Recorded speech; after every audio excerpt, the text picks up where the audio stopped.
You ever look at someone's tattoo and wonder, what's the story behind that? Not just the surface level story, like, oh, I got this when I turned 18, but the real story. The one that's buried under layers of skin, memory, and meaning. Here's something Freud would say if he saw someone covered in ink. When pain can't find words, it becomes an image. Think about that. Pain doesn't just vanish when we don't talk about it. It finds another way out. It becomes visual, tangible, a symbol burned into the skin. When we go through something we can't quite name, some trauma, some loss, something too complex or too painful to explain, our bodies step in. They become the canvas. The message gets written on us instead of through us. And that's where tattoos come in. Let me be clear, the tattoo isn't the problem. It's the symptom. It's not the wound. It's the scar. But it's a scar that's been disguised, even glorified, repackaged as strength, empowerment, control.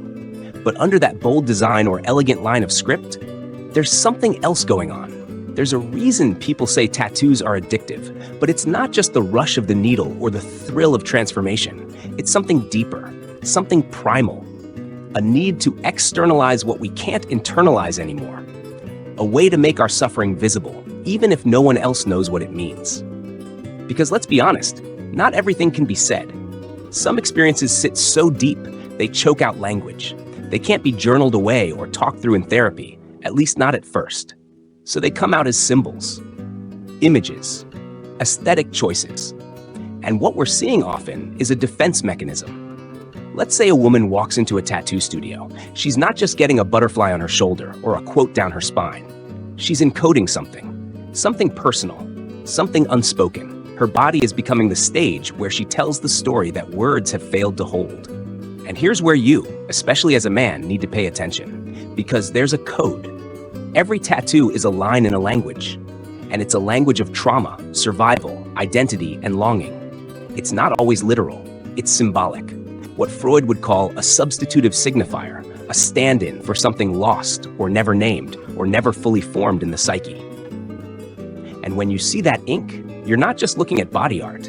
You're looking at emotional archaeology, excavation, layers of sedimented meaning that took years to settle into place.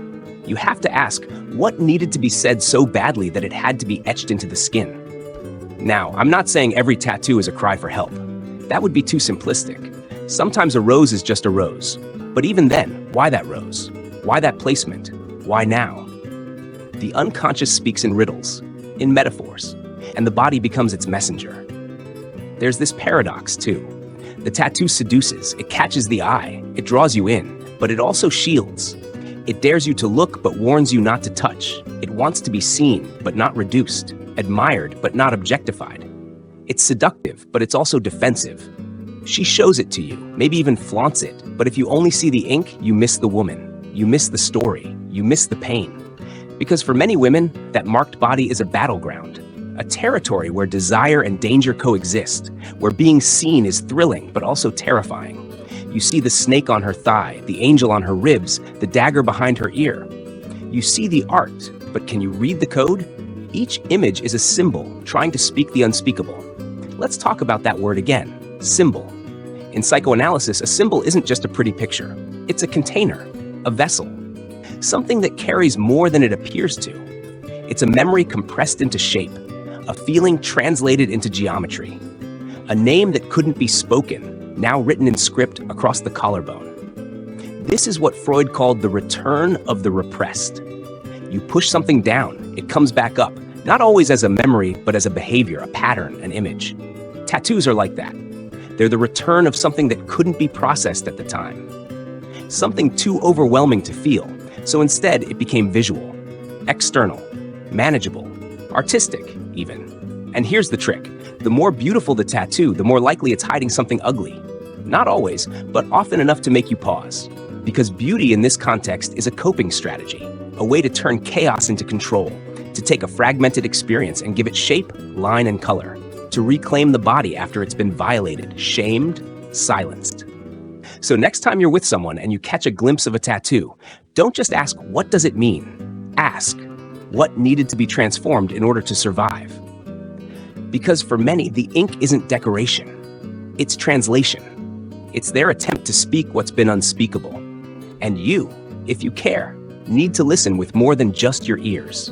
You need to learn to read with your eyes, with your intuition, with your emotional intelligence, because the code is there and it's waiting to be seen. Let's take this even deeper, because once you start to see tattoos as symbols, not just choices, but reactions, the whole conversation shifts. You stop asking, why that design, and start wondering, what pain shaped this? It's not about psychoanalyzing every person you meet. It's about approaching with respect, with curiosity, with compassion. You're not trying to crack a code just to feel smart. You're trying to understand the emotional blueprint someone's carrying on their skin. This is especially true when the body becomes a kind of map where every mark has a meaning. A rose over the heart, a snake winding around the ankle, a pair of wings stretching over the back. It's easy to admire these as art, but there's often something haunting about them too. A story waiting, aching to be told. Imagine someone who grew up with a sense of abandonment. Maybe a parent left, or love was never consistent. That wound sits quietly in the body. It doesn't scream, but it doesn't disappear either. And then one day she walks into a tattoo shop and chooses an anchor, or a compass, or the word home. Is it just aesthetic? Maybe. But maybe it's also an attempt to find stability, to put something permanent on a body that's always felt temporary, drifting, to make the outside reflect what the inside needs, even if it never had it. That's what Freud meant by a substitutive signifier. When something's missing, something that was never named, never fully mourned, we look for ways to replace it. Not with another person necessarily, but with meaning. And tattoos? They can give meaning shape, form, texture. It's why trauma survivors often get tattoos right after a major event, not just as a tribute, but as a kind of reclamation. The body was violated, betrayed, or hurt, and now it becomes the place of reclamation. You take control. You say, this is mine again. And sure, some people say it's just art, not that deep, but even that is a defense mechanism. Because if it were that deep, if they really had to sit with the reason, it might hurt too much. So the joke, the shrug, the I just liked it, that's not random. That's a layer of armor. Because remember, when trauma is too overwhelming, the brain doesn't always process it directly. It fragments, it shatters, it finds workarounds. The unconscious starts speaking in metaphors, in images, in dreams, or in tattoos. Let's talk about placement for a second, because where a tattoo is matters just as much as what it is. The ribcage, it's one of the most painful places to get inked, but it's also deeply intimate. It's hidden, unless revealed. A choice like that can reflect vulnerability, even secrecy, a message that's private but still present. The neck or hands? That's exposure, boldness, a refusal to hide. It says, this is who I am, and you will see it. Sometimes that's rebellion. Sometimes it's a cry. Sometimes it's a badge of survival. The spine? That's the axis of the body, the place that holds you upright. A tattoo there might be symbolic of inner strength or a need to remind yourself that you're still standing. We read placement the way we'd read punctuation in a sentence. A period, a comma, a question mark. They change the tone. Tattoos do the same. But here's the thing. Most of us aren't taught to read in this way. We're taught to react, to judge, to assume. And if you're a man especially, it's easy to get distracted by the surface, the curves, the color, the design, and miss what's actually being said. Because that marked body, it's not just a canvas, it's a journal. One written in a language that doesn't use grammar or syntax, but still holds meaning, still tells the truth, just in a different dialect. And if you don't learn to read it, you'll never really understand the person behind it. You'll see the rose, but not the grief. The phoenix, but not the fire. The quote, but not the silence that came before it. And here's where the paradox kicks in again. Because that same tattoo that reveals a truth, it also hides it. It seduces, because it draws your attention. It demands to be noticed, but it also protects, because it gives just enough of the story to keep the rest locked away. She wants to be seen. Yes, but not dissected, not reduced to just that tattoo on her thigh. Because if you only see that, you're missing the point. She's inviting you to look deeper, but she's also testing to see if you can. This is the dual nature of symbolic seduction, and the unconscious plays with this constantly. It both reveals and conceals. It speaks, but only in riddles. It's not interested in clarity, it's interested in expression. So when someone marks their body, especially repeatedly, with images that seem random or personal. Ask yourself, what's being said that couldn't be spoken before? This is how we start to understand not just the ink, but the human being beneath it. Not as a mystery to be solved, but as a story to be honored. Now let's turn the camera on you for a second. What if you have tattoos? Or maybe you don't, but you've thought about getting one. Ask yourself, what would I be trying to say?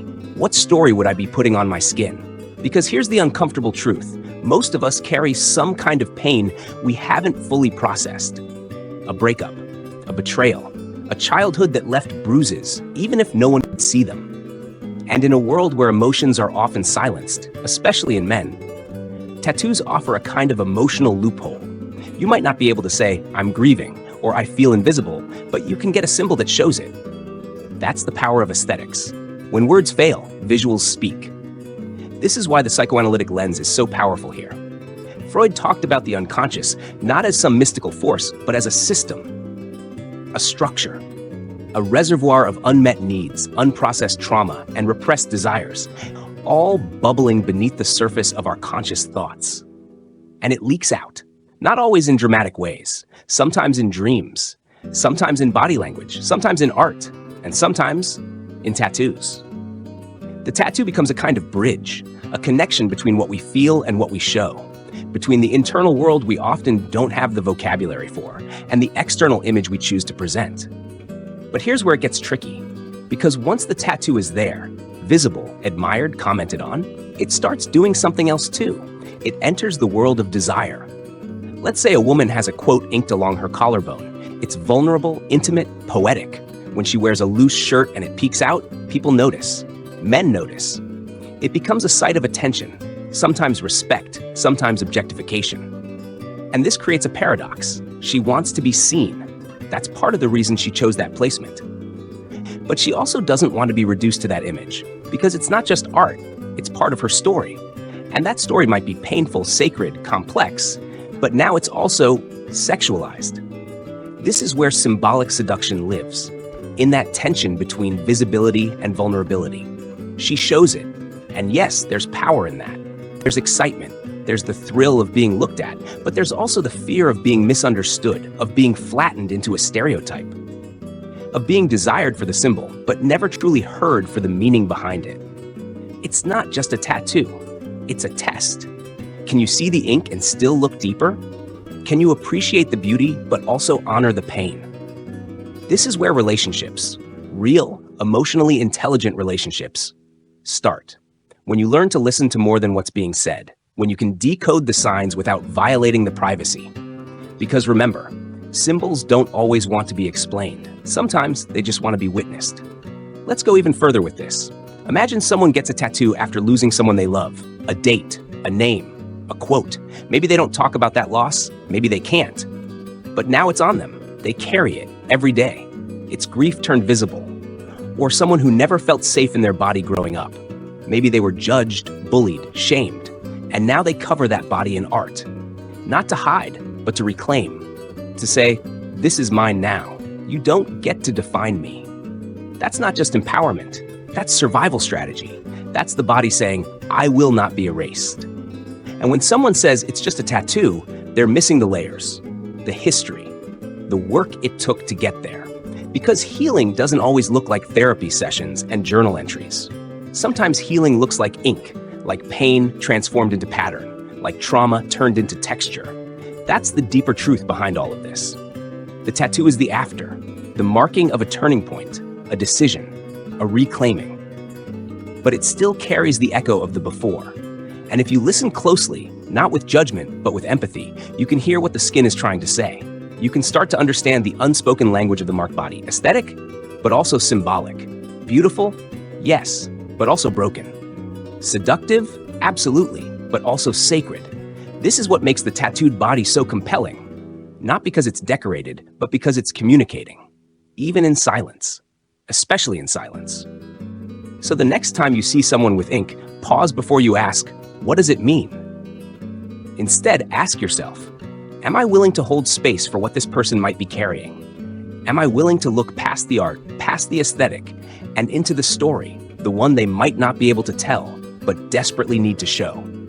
Because that's the invitation. That's what the code is offering. A glimpse into the inner world, raw, real, vulnerable. And if you can learn to read that language, not to analyze or decode, but to witness, you might just see the person behind the ink in a whole new way. Not just marked, but human.